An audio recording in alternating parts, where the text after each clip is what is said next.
Okay, so I have something really fun to share with you guys today. If you have a top in your closet that you feel is like too billowy and big, and every time you put it on, it just doesn't feel good, you don't feel good in it, you gotta check this trick out. So, first I'm gonna show y'all a picture of me wearing this top, turned the way it's supposed to be worn, and I just didn't feel very good in it. It was kind of big and billowy, so check it out.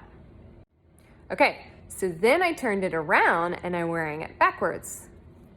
And I loved the way it turned out. See, it's kind of owning my shoulders. It makes the top look so much more streamlined, and it made all the difference. So check it out.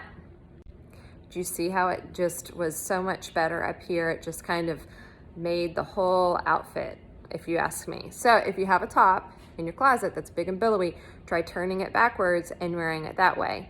Now for the before and after. I really can't wait for you guys to see it side by side. And if you do this trick, you have to tag me or at least message me or something, because it'll make my day.